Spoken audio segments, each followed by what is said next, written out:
각 당의 반응 알아보겠습니다. 국회 황혜경 기자 연결돼 있습니다. 안녕하십니까? 네, 국회에 나와 있습니다. 네, 먼저 통합진보당 반응부터 전해 주십시오. 네, 통합진보당은 정당 해산 심판이 청구되면서 해산이 가시화되자 강력하게 반발하고 있습니다. 헌법을 정면으로 위반하고 민주주의를 파괴하는 시도라는 겁니다. 홍성규 대변인은 이번 사태야말로 반민주주의의 폭거라고 규정하고 이번 우리 헌법을 전면 부정하는 행태라고 주장했습니다. 또 이번 정당 해산 청구의 본질은 지난 대선의 불법 부정선거 의혹을 덮으려는 것이라면서 희대의 범죄 행각에 가장 용감하게 맞섰던 진보당에 대한 치졸한 정치 보복이라고 비난했습니다. 통진당은 오늘 오전 긴급 대책회의를 연대 이어 오후에는 시청광장에서 대국민 성명 기자회견과 정당 연설회를 잇따라 여는 등 총력 대응을 펼치고 있습니다.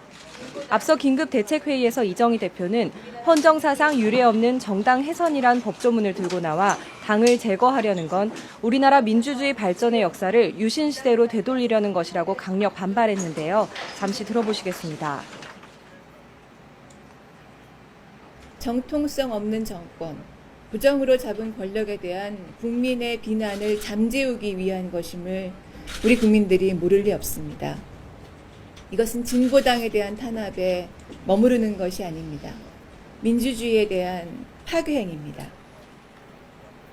네, 새누리당, 민주당 반응 어떻게 나왔습니까?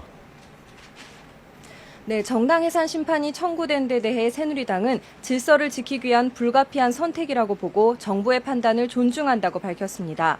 유일호 대변인은 오전 브리핑에서 법무부가 지난 2달 동안 정당 해산 청구를 위한 전담팀을 구성해 종합적인 검토를 한 것으로 안다며 이같이 말했습니다. 또 헌법재판소가 사리에 맞는 신중한 판단을 해줄 것으로 기대한다고 덧붙였습니다.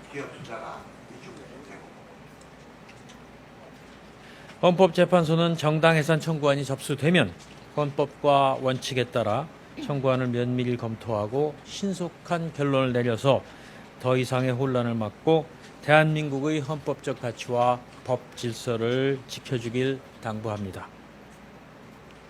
윤상현 원내수석 부대표도 이번 해산 청구는 대한민국과 헌법 수호를 위한 선택이라면서 헌재의 조속한 결정을 기대한다고 말했습니다. 반면 민주당은 헌정사상 초유의 사태가 발생한 데 대해 매우 유감스럽다는 입장입니다.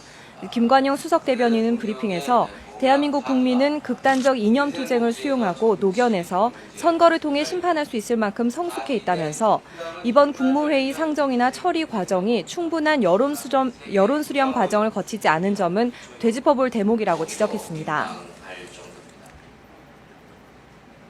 정당에 대한 유연 심판 청구도 민주주의의 성숙도, 국민들의 눈높이, 선거제도의 올바른 작동 여부 등을 종합적으로 판단해서 이루어져야 합니다. 충분한 여론 수렴 과정을 거치지 않고 지나치게 조급히 처리된 점 또한 되짚어볼 대목입니다. 정의당 이정미 대변인도 국가와 정부가 나서서 특정 정당의 해산 여부를 판단하는 건 대한민국 민주주의를 발전시켜온 국민들의 권리를 침해하는 일이기도 하다면서 우려와 유감을 표명했습니다. 지금까지 국회에서 YTN 황혜경입니다.